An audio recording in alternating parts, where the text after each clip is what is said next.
Unlike our last video on how to defend against the bunt with a runner on second, this situation is a great example of why baseball requires intelligence guided by experience.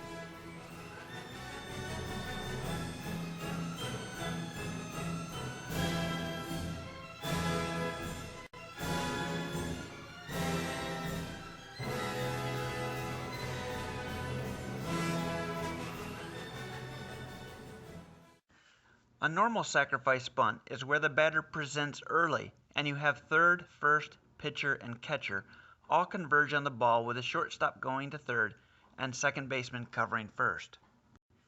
Here we have a batter who presents late and is obviously thinking more about getting a bunt hit than just moving the runner. The third baseman is playing up and expecting a bunt and reacts quickly. The first baseman plays back on the left-hander, and by the time the bunt is recognized, it's obvious he's not going after this ball. Also, with a right-handed pitcher, the first base side of the infield is covered by the pitcher anyway, as most pitchers can field their glove side more easily after pitching.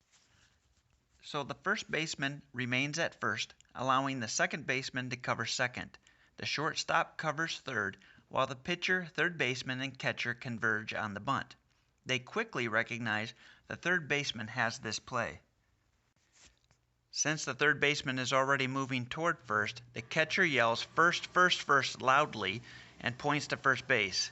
The catcher still runs this play as he's the only one who can see the whole field. The reason I mentioned that baseball requires intelligence guided by experience is that it's more than simply learning those plays.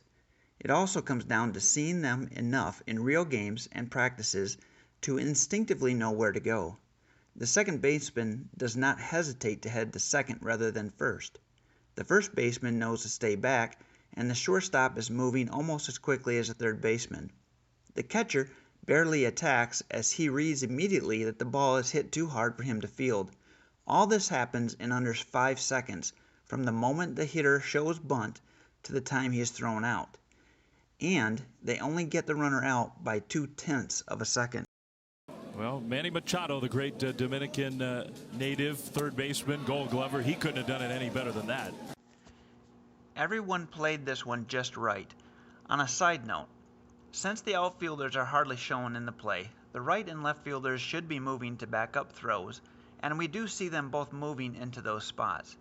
The center fielder needs to read the play and react based on how it develops.